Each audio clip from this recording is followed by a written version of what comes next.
네, 안녕하세요. 오늘 다래밭입니다. 냉해가 왔어요. 아침에 온도가 마이너스 6도까지 떨어졌습니다. 지금 눈이 날아간 것들이 보여요. 이렇게 새카맣게 타들어가는 거. 네, 새카맣게 타들어가는 눈들이 보이는데 요게 회복을 할지는 모르겠습니다. 지금 이제 조금 더 지나가 봐야지 알겠는데 이런 것들은 이제 정상으로 작동하고 있기 때문에 나와 있는 거고, 그다음에 저렇게 새카맣게 가 있는 것들은 냉해 피해를 세게 본 겁니다. 상단으로 이렇게 삐쭉 튀어나와 있는 애들이 주로 이제 냉해 피해를 더 세게 받고요. 아래쪽으로 쳐져 있는 애들이 조금 덜합니다. 근데 어쨌든 냉해 피해를 세게 받다. 오늘 아침 온도는 마이너스 6도까지 떨어졌습니다. 기상청 날씨 정보로는 마이너스 5도라고 그랬는데 실제 온도계 재보니까 마이너스 6도 밑으로 떨어지더라고요. 뭐 매년마다 각오하고 있는 일이긴 한데 올해도 이렇게 또 냉해 피해를 보니까 짜증이 솟구칩니다, 진짜로. 뭐 그렇다고 해서 여기다 비가림이라든지 또 할 수가 없어요. 이게 비가림을 하게 되면 온도가 올라가기 때문에 더 눈이 빨리 나오고 냉해 피해를 더 세게 볼 겁니다. 순이 먼저 출발하기 때문에. 포도는 아직 발화 안 했어요. 물론 이제 무가온이나 열가두기 하신 분들은 아마 오늘 아침에 피해를 보셨을 수 있습니다. 근데 일단 조생종 품종들이나 이런 일찍 꽃이 피는 뭐 조생종 복숭아, 자두, 그다음에 뭐 체리, 얘네들은 오늘 아침에 냉해 피해를 세게 봤을 겁니다. 아마 중부지방 위쪽으로는 만약에 발화를 했다고 그런다면 지금 이제 막 잎이 전개된다고 꽃이 올라왔다거나 그러면은 냉해 피해를 세게 봤을 거예요. 올해 가을에도 과일 가격이 비쌀 것 같습니다. 생산량이 줄었기 때문에 오늘 아침 기준으로 하면 어마어마하게 날아갔을 거예요. 뭐 아침에 너무 꽁꽁 얼어가지고 막 농수관도 터지고 그렇더라고요. 1년에 한 번씩 이런 일이 있습니다. 어떤 때는 막 3번씩 두드려 맞기도 하고요, 냉해를. 근데 올해는 지금 이걸로 그냥 무난히 넘어갔으면 좋겠는데 5월 달에도 저온 피해가 있을 것 같아요. 예. 올해 7월 윤달이 2번 있고요, 음력으로. 그래서 장마가 뒤로 늘어질 거고, 지금 봄도 그래서 늘어지고 있습니다. 원래 지금이면 막 벚꽃 피고 할 때잖아요. 근데 계속해서 지금 뒤로 처지고 있고, 대기 중에 상대 습도도 굉장히 건조합니다. 지금 습도도 낮고, 그러다 보니까 서리가 내렸을 때 냉해 피해도 세게 받는 것 같아요. 예, 웬만해서는 지금 잎이 전개가 안 됐기 때문에 이 정도면은 오늘 아침 온도 정도면 그래도 웬만큼 버티지 않을까 생각했는데, 예, 못 버텼어요. 지금 눈들이 많이 날아간 게 보입니다. 예, 저렇게 새카맣게 타들어가는 것들은, 예, 이런 것들 지금 요 끝에 이렇게, 예, 끝부분에 이렇게 새카만 것들은, 예, 저 끝난 겁니다. 아직 다행히도 근데 요 밑에 하단부에 나오는 눈들은 멀쩡하기 때문에 아직 안 나온 애들도 있고요. 햇빛을 못 보는 쪽에 있는 애들, 걔네들 아직 안 나왔기 때문에 다행인데, 예, 이런 식으로 해서 다래가 지금 냉이가 있는 지역이면은 농사가 굉장히 어렵고 까다롭습니다. 예, 수확량 조절이라고 생각하면 마음이 편한데, 그 조절을 농장주가 직접 해야지, 농사를 짓는 농사꾼이 직접 해야지, 이 환경에 맡긴다는 건 말도 안 되는 얘기입니다. 그래서 일단 냉해 피해 때문에 오늘 또 기록을 해야 될 것 같아가지고 와서 또 사진도 찍고요. 전날 눈이 왔어요. 예. 4월달 다 돼가지고 벚꽃 피고 있는데, 진달래 피고 개나리 피고 있는데 눈이 오는 건 참 뭘 어떻게 해야 될지 모르겠습니다. 감을 못 잡겠어요. 물론 이제 지금 이 시기면은 정말 다른 것들을 다 피해를 보기 때문에 뭐 저만 이런 게 아니기 때문에 뭐라 할 말은 없습니다만 답답합니다. 어쨌든 냉해 관련해서 이제 냉해가 일단 오늘 있었어요. 그래서 이제 2년차부터 3년차, 1년차, 1년생부터 3년차까지는 이제 밑에 오늘 아침에 얼었다가 녹으면서 숲이, 그러니까 수관과 형성층, 체관 이렇게 구성되어 있는데 그 형성층이 분리될 거예요. 분리되면서 5월 중순쯤 돼가지고, 예, 이제 결방향대로, 세로 방향대로 찢어질 겁니다. 예. 전년도에 뿌리 피해가 있어가지고 수세가 떨어졌던 나무들 밑둥 잘 가서 보시면은, 예, 쭉쭉 찢어질 거예요, 전부. 그래서 360도 다 터졌다 그러면은 죽는 거고요. 그렇지 않고 이제 일부만 터졌다 그러면 이제, 예, 버틸 겁니다. 근데 그렇다 하더라도 수세가 많이 떨어지거나 그렇다 그러면은 밑에 하단부 이렇게 열어 두시고, 예, 밑에 이렇게 열어 놔야 돼요. 다 열어서 뿌리가 노출될 정도로 열어놓고, 예, 여기서 가지가 새로 올라오거든. 그 가지를 받아서 올리시는 게 낫다. 예, 2년차 3년차인 경우에는 그렇습니다. 굳이 위에 지금 나무가 이게 찢어져 가지고 지금 여기 채관이 닫혔는데 그걸 굳이 키운다고 하면 시간이 더 오래 걸릴 수도 있어요.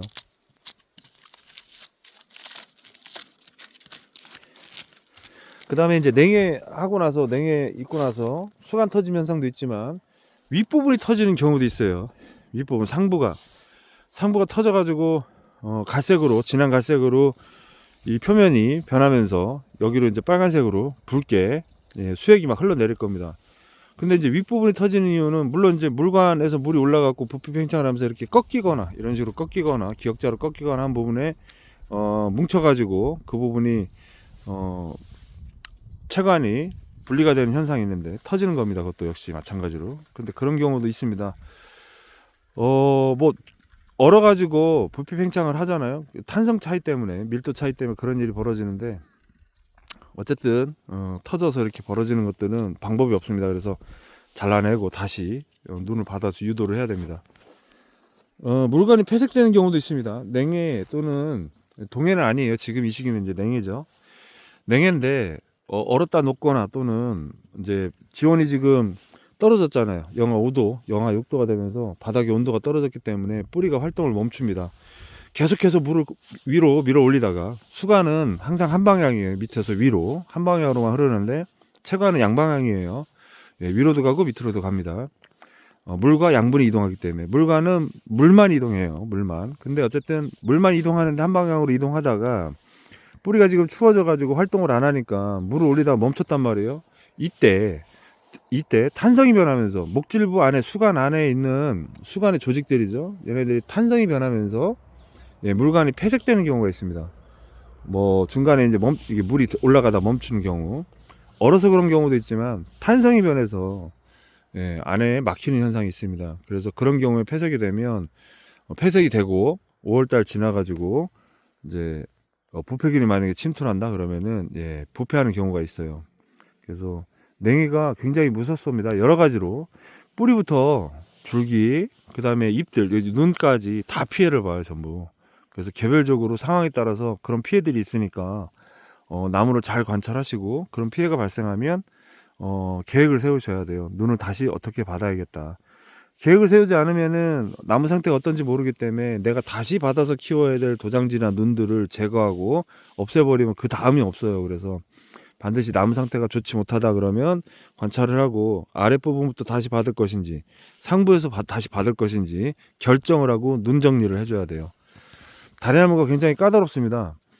재배 목적으로 들어가면 포도나무보다 훨씬 더 까다롭고요. 이런 냉해 때문에 특히 눈 피해가 있어가지고 위에 이제 비가림이나 이런 걸 할 수가 없어요. 가끔 이제 보시면은 비가림 같은 거 덮어놓으면 되지 않아? 라고 말씀하실지 모르겠는데, 그러면 눈이 더 빨리 나옵니다. 온도가 더 올라갔기 때문에. 그러면 냉해 피해를 더 세게 볼 수 있어요. 그리고 한여름에는 다 걷어 주셔야 됩니다. 비가림 밑에 있으면은 한여름에는 37도, 38도 막 이렇게 올라가요. 그러면 일소현상으로 다 죽습니다. 나뭇잎들이. 그럼 광합성을 못했기 때문에 수세가 떨어지고 다음에 추우면 또 똑같이 얼었다 녹으면서, 네, 밑에 하단부가 다 터지는 거예요. 그래서 방법을 생각해 본 게, 예전에 이제 그 위쪽 상부에 차광망 씌우는 거 고민했었는데, 그럼 따로 시설을 해야 돼요. 시설비가 많이 들어갑니다. 물론 이제 달에 가격이 좋다 그러면은, 예, 할 수도 있는 부분이에요. 근데 이제 지금 아직 생각을 하고 있지 못합니다. 여력이 없어요. 최근에 기농기촌 하시는 분들이나 또는 이제 농장을 새로 만드시는 분들께서는 이제 달에 관련해서 문의를 많이 주시는데, 제가 늘상 말씀드리지만 달이 엄청 어렵습니다. 예, 절대 쉽지 않아요.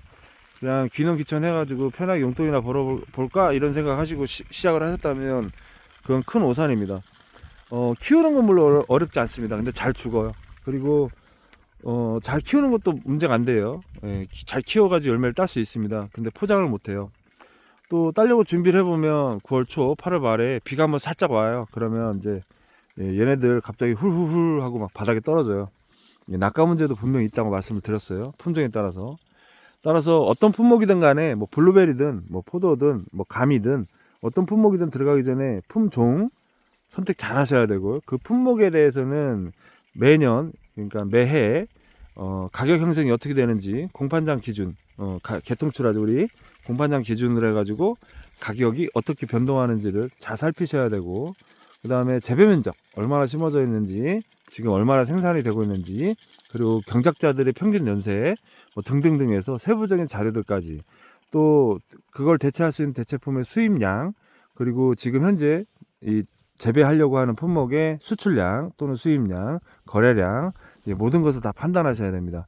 단순하게 그냥 남들 말 믿고 야 이거 하면 돈 된대 이래가지고 들어가시면 무조건 99.9%다 망해요. 예. 주식도 그렇고 어떤 투자도 그렇지만 이거 하면 돈 된대 그러면 무조건 가면 다 상투 잡는 거잖아요 전부. 예, 농업도 마찬가지입니다. 그래서 저는 항상 이게 원활히 정말 잘 생산이 되고 달래가 원활히 잘 물건이 만들어진다고 하면 이미 이게 돈이 될 것 같다 그러면은 이미 마트나 백화점 막 이런 데 막 나와 있을 거고요. 방송도 막 맨날 탈 거고요. 예, 막 흐드러지게 먹을 거예요. 근데 아직까지 생산도 잘 안 될 뿐더러 실제로 마트나 우리 공판장에서 물건을 보실 수가 없습니다. 개통 출하에도 늘 말씀드리지만 규격 포장해가지고 출하하는 분들이 거의 없어요, 사실.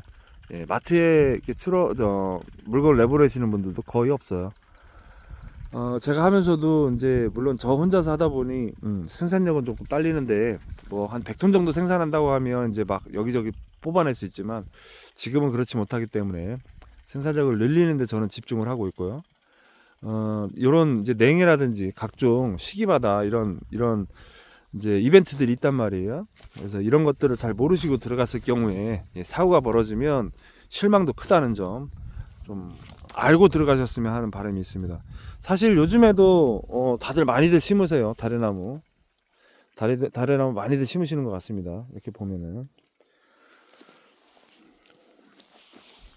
여기 지금 보면은 이렇게 알갱이처럼 보이는 것들은 고토입니다. 고토, 스케 고토. 그리고 지금 요렇게 이제 작은 알갱이들이 어쩌다 하나씩 보이는데 저런 것들은 이제 붕사예요, 붕사. 거름 관련해서 지금 최근에 이제 예전에 한번 말씀을 드렸었는데 지금 들어가는 거름 퇴비는 그리고 지금 이렇게 들어가 있는 이런 뭐 보조제죠. 우리 이제 거름 중에서도 보조로 들어가는 이런 역할을 하는 것들은 올해 효과를 보는 게 아니라 내년이에요, 내년에 효과를 보는 것들입니다. 올해 이제 천천히 녹아서 또 이제 배수로 작업하면서 흙이랑 이렇게 배합을 해갖고 밑으로 스며들기 시작하면 내년쯤 돼서 이제 올 가을이나 내년쯤 돼서 효과를 보는 것들이에요.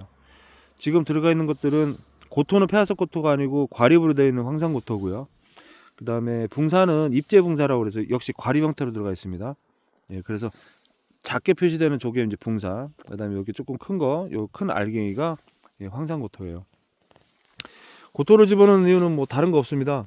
토양산도 조절해주고요. 그 다음에 우리가 이제 추비로 비료나 이런 화학거나 이런 걸 쓸 수 있습니다. 그래서 토양산도가 이제 약산성으로 이제 산성 쪽으로 가는데 그걸 중성화 시켜주는 역할을 하고요. 산도를 잡아주는 겁니다.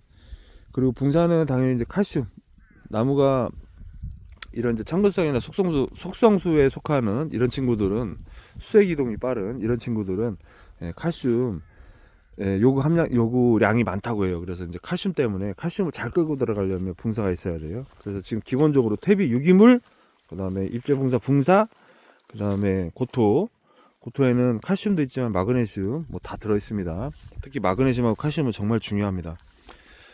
그리고 이렇게 해서 이제 전체 거름, 우리가 1년에 주는 거름 양의 전체 비중으로 차지하면 약 40%에서 50% 가까이를 겨울에 이렇게 주고요. 그 다음에 이 이외에 이제 추가로 주는 거 나머지 그럼 50%에서 60%는 언제 주느냐, 각 시기별로 생육 단계별로 거름이 들어간다고 말씀을 드렸었습니다. 그래서 지금 준비해둬야 될 게 뭐냐면 당장 이제 내일 모레면 4월이 지나서 5월 잎이 전개되고 나면 5월 화석이가 돌아오고요. 화석이가 끝나는 무렵이면은 이제 꽃이 피죠. 꽃이 피는 개화기 마지막 무렵에 만개 후 3, 4일이 지나면 이제 착과가 돼요. 그때 이제 그 전이죠. 바로 직전에 우리가 줘야 될 게 뭐다? 이제 열매가 커져야 되니까 NPK죠. 질소와 인산 가리인데 주로 인산은 조금 적게 들어있고 질소가 많이 들어있는 그런 것들을 줍니다. 그리고 이제 봄장마에 맞춰서 주기도 하고요. 뭐 어쨌든 그래서 비대기에 맞춰가지고 추비가 한번 들어가고요. 6월 첫째 주에 또는 5월 말, 그리고 비대기가 끝나고 1차 비대기가 끝나는 이제 6월 말이죠. 7월 초. 보통 1차 비대기가 끝나는 게 6월 마지막 주예요. 중부지방 기준으로. 그 다음에 7월 첫째 주나 또는 6월 말에 2차 비대에 들어가기 전에 2차 추비를 줍니다. 두 번째 추비예요. 두 번째 추비는 이제 NK를 많이 씁니다.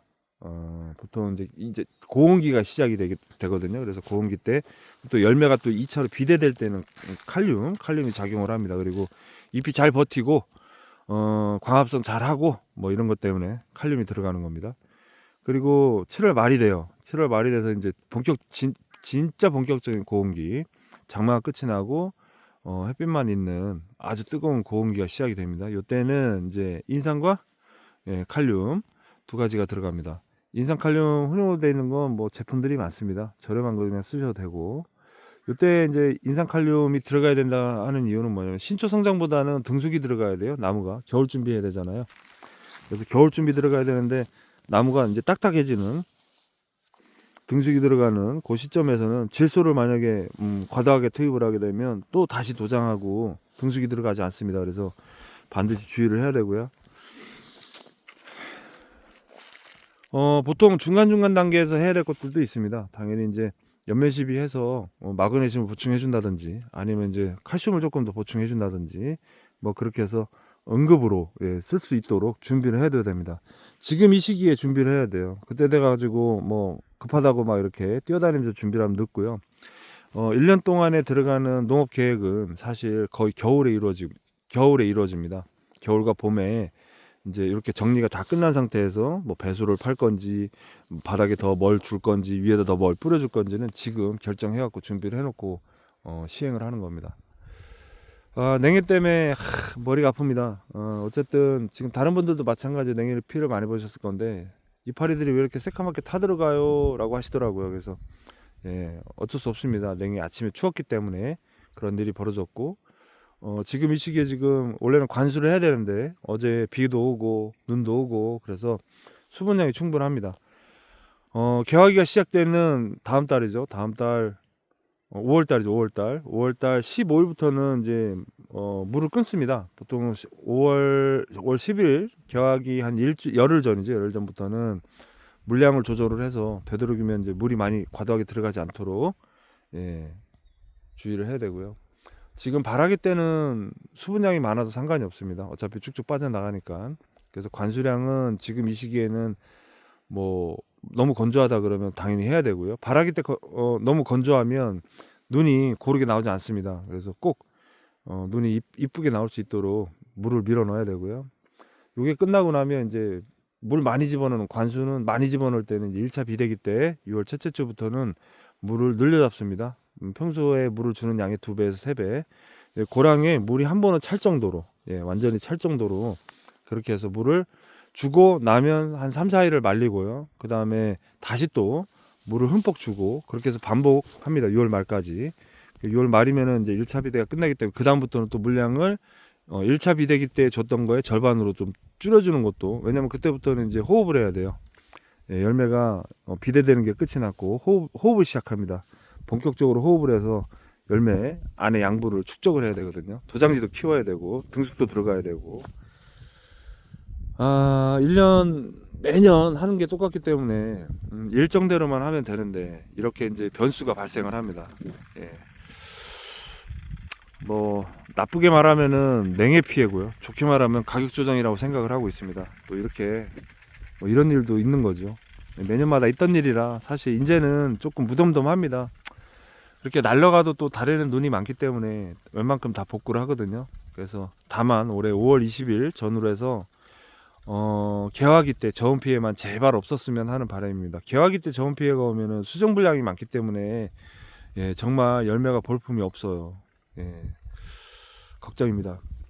그리고 이제 간혹 이런 이제 좀 디테일하게 설명하는 부분에 있어서 불만이 있으신 분들도 계시더라고요. 근데 매번 말씀드리지만 제가 하고 있는 것들은 사실 디테일이 있습니다. 뭐냐면 그냥 취미 삼아서 농사 지을 것 같으면 저는 하고 싶지도 않아요. 그런 것들은 이제 소득원으로서 이걸 자리를 잡게 하기 위해서 시도를 하고 있는 품목이기 때문에 다른 것과는 좀 달리 이제 좀 디테일하게 들어가야 됩니다. 열매를 어떻게 관리를 하고 밑에 시비를 어떻게 하며 그리고 열매 품위를 높이기 위해서 어떤 작업들을 한다라는 거를 조금 매뉴얼화해서 만들어 가고 있는 과정이에요.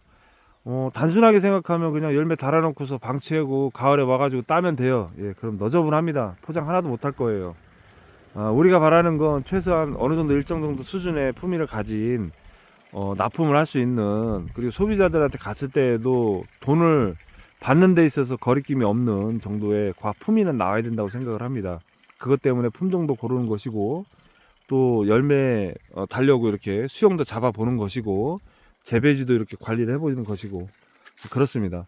손으로 많이 만지면 만질수록 나무는 이뻐져요. 그리고 열매도 이뻐지고요. 관리 안 하면 안 할수록 아무것도 안 됩니다. 사실 제 개인적으로 가장 불만이 뭐냐면, 이제 유튜브나 각종 매체를 통해서 다래가 소개가 될 때 열매 이렇게 들이붓고 펼쳐놓으면 열매들 너저분하게 나오잖아요. 예, 제일 정말 보기 싫습니다. 우리 포도 같은 경우는 흠집 하나 있어도 가격을 다, 가격이 다 가격을 후려쳐도 할 말이 없어요. 예, 정말 티끌 하나 없이 깔끔하고 이쁘게 내보내거든요. 근데 달에도 이제 앞으로 그렇게 가야 되지 않을까.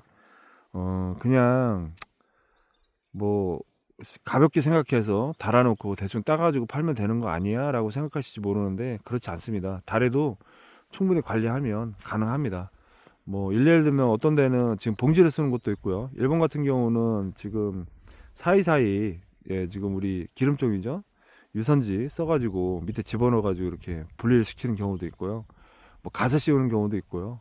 많습니다, 방법은. 근데 우리는 지금 아직 그런 시도는 아직 안 하고 있잖아요. 그래서 추후에 이게 어느 정도 품위를 올리려면 그런 시도들도 해야 된다는 거.